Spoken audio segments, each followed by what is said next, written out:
अगर इसी कड़ी में हम बात करें एसोसिएटिव बाइनरी ऑपरेशन की, तो एसोसिएटिव बाइनरी ऑपरेशन क्या होता है? एसोसिएटिव बाइनरी ऑपरेशन को समझने के लिए फिर से हम समझते हैं कि मान लीजिए हमने एक सेट S लिया है। ये सेट S जो है अपने आप में नॉन एम्प्टी सेट है और बाइनरी ऑपरेशन के रूप में हमने स्टार को ले लिया है। अब ये स्टार बाइनरी ऑपरेशन जो है ये सेट S पर एसोसिएटिव बाइनरी ऑपरेशन कब कहलाएगा? इसका एक ही कंडीशन है, जब वो इस रूल को फॉलो करे, यानी पहले ये बाइनरी ऑपरेशन A और B पर अप्लाई हो। A और B पर अप्लाई होने के बाद जो इसका फाइनल आंसर आए, उस फाइनल आंसर को हमने C के साथ फिर से उसी बाइनरी ऑपरेशन से ऑपरेट किया और इसका आंसर इसके बराबर आ जाए। आप सोच रहे होंगे कि दोनों में डिफरेंस क्या है? दोनों में बहुत डिफरेंस है। ध्यान से देखिए, पहले केस में आप ब्रैकेट के अंदर वाले को पहले सॉल्व कर रहे हैं, यानी यहाँ पर आप A को B के साथ पहले सॉल्व कर रहे हैं। A को B के साथ सॉल्व करने के बाद जो आपका फाइनल आंसर आ रहा है, उस फाइनल आंसर को आप C के साथ ऑपरेट कर रहे हैं। और इसका मतलब ये है कि पहले आप B और C को ऑपरेट कर रहे हैं। B और C को ऑपरेट करने के बाद जो आपका फाइनल आंसर आ रहा है, उस फाइनल आंसर को A के साथ ऑपरेट किया जा रहा है।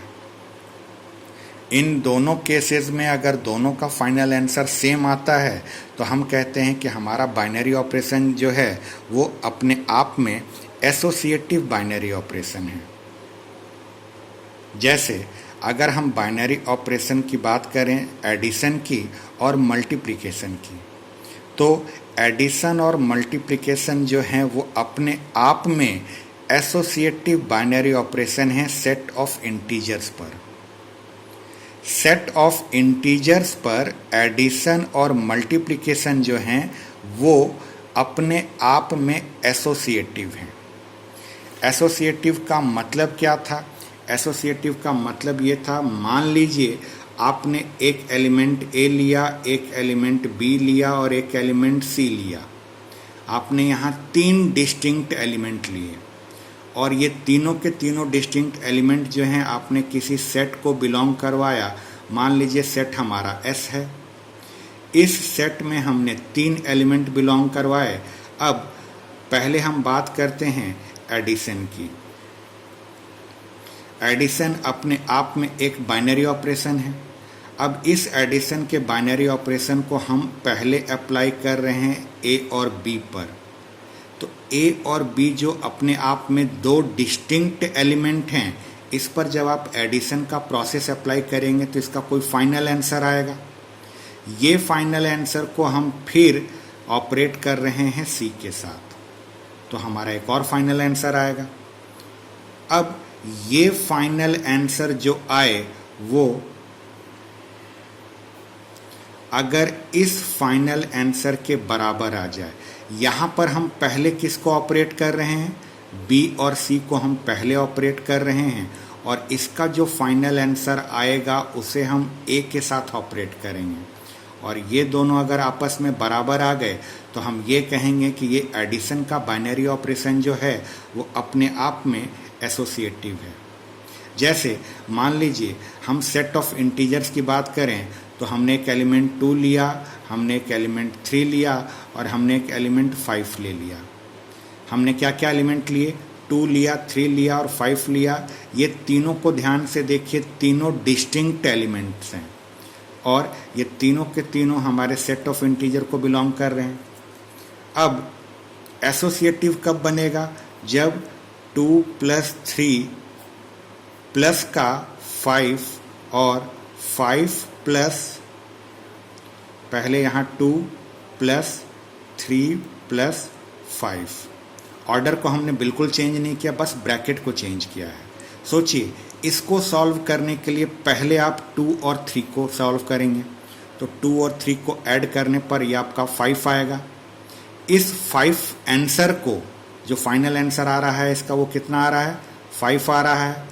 इस फाइनल आंसर को, ये इसका फाइनल आंसर है। इसको आप इसके साथ ऑपरेट कर रहे हैं तो यहाँ का फाइनल आंसर आपका 10 आया। अब इधर में पहले आप इसको सॉल्व करिएगा, इसको सॉल्व करने पर इसका फाइनल आंसर आपका 8 आएगा और यहाँ पर आपका ये 2 पहले से बचा हुआ है। इन दोनों को जब आपने फाइनली सॉल्व किया तो इसका आंसर भी 10 आया।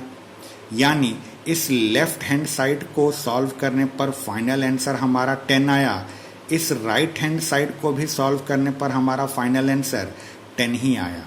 तो हम ये कहेंगे कि यहाँ पर जिस बाइनरी ऑपरेशन को हमने यूज किया था वो बाइनरी ऑपरेशन अपने आप में एसोसिएटिव है। हमने बाइनरी ऑपरेशन यहाँ प्लस को लिया था। ठीक, अगर हम बात करें तो इसी तरह से मल्टीप्लिकेशन जो होता है वो मल्टीप्लिकेशन भी अपने आप में एसोसिएटिव बाइनरी ऑपरेशन होता है सेट आई पर। चलिए इसी को फिर से समझते हैं। यहाँ पर हमने एलिमेंट के तौर पर 2 लिया था, 3 लिया था और 5 लिया था। ये तीनों के तीनों एलिमेंट सेट आई को बिलोंग कर रहे हैं, यानी ये तीनों के तीनों अपने आप में इंटीजर्स हैं। अब हम बाइनरी ऑपरेशन मल्टीप्लिकेशन को ले रहे हैं। बाइनरी ऑपरेशन अगर हम मल्टीप्लिकेशन को ले रहे हैं तो 2 मल्टीप्लाइड बाई 3, पहले हमें इसे सॉल्व करना है, फिर मल्टीप्लिकेशन करना है इसका 5 के साथ। तो पहले 2 को 3 के साथ मल्टीप्लाई करेंगे तो इसका फाइनल आंसर जो है 6 आ रहा है और इसको हम ऑपरेट कर रहे हैं इस 5 के साथ, फिर इन दोनों में मल्टीप्लाई करेंगे तो इसका फाइनल आंसर हमारे पास 30 आ रहा है। अब ऑर्डर को वही रखना है लेकिन ब्रैकेट को चेंज करना है। यहाँ पर पहले आप इसे सॉल्व करने वाले हैं, इसे सॉल्व करने पर हमारा फाइनल आंसर 15 आएगा और इसको फिर हम इसके साथ ऑपरेट करेंगे तो यहाँ पर इसका फाइनल आंसर 30 आ रहा है। लेफ्ट हैंड साइड में जब हमने इसको ऑपरेट किया तो फाइनल आंसर 30 आया, राइट हैंड साइड में इसको ऑपरेट किया तो भी 30 आया। तो हमने ये कह दिया कि यहाँ पर जो बाइनरी ऑपरेशन यूज हुआ है वो मल्टीप्लिकेशन का है। तो मल्टीप्लिकेशन अपने आप में एक एसोसिएटिव बाइनरी ऑपरेशन है। लेकिन अगर हम इसी में बात करें एक और बाइनरी ऑपरेशन सब्ट्रैक्शन की, तो सब्ट्रैक्शन जो होता है वो सेट ऑफ इंटीजर्स पर कम्यूटेटिव नहीं होता है। सब्ट्रैक्शन बाइनरी ऑपरेशन तो है लेकिन सेट ऑफ इंटीजर्स पर ये एसोसिएटिव नहीं है। कैसे नहीं है, इसी में हम फिर से समझते हैं। हमने 3 एलिमेंट तो पहले से ही ले रखे हैं। अब ज़रा सोचिए, अगर हम सब्ट्रैक्शन की बात कर रहे हैं तो पहले 2 -3 और फिर यहाँ माइनस का 5 है। पहले हम किसे सॉल्व कर रहे हैं, 2 - 3, तो 2 में से जब आप 3 को माइनस करिएगा तो यहाँ पर -1 आएगा और ये माइनस का 5 आपका बचा हुआ है। -1 - 5 आपका फाइनल आंसर -6 आ रहा है। यहाँ पर राइट हैंड साइड की बात करें तो 2 माइनस ब्रैकेट अब यहाँ लगेगा 3 - 5 ऐसे बनेगा। पहले आप इसे सॉल्व करने वाले हैं, इसे सॉल्व करिएगा तो आपका -2 आ रहा है और इसके पहले ये ऐसा लिखा हुआ था। ये माइनस जब इसके साथ लगेगा तो ये प्लस का बनेगा, यानी 2 + 2 फाइनल आंसर इसका 4 आया। अब यहीं पर आप ध्यान से देखिए, लेफ्ट हैंड साइड को जब आपने सॉल्व किया था तो आपका फाइनल आंसर -6 आया। राइट हैंड साइड में जब इसी को आपने सॉल्व किया तो आपका फाइनल आंसर 4 आया।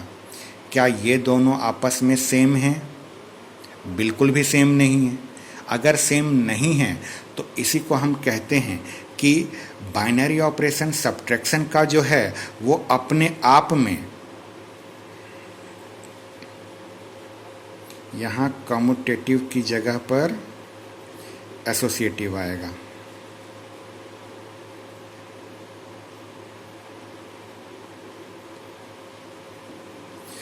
ये बाइनरी ऑपरेशन सब्ट्रैक्शन का जो है वो अपने आप में सेट ऑफ इंटीजर्स पर एसोसिएटिव बाइनरी ऑपरेशन नहीं है।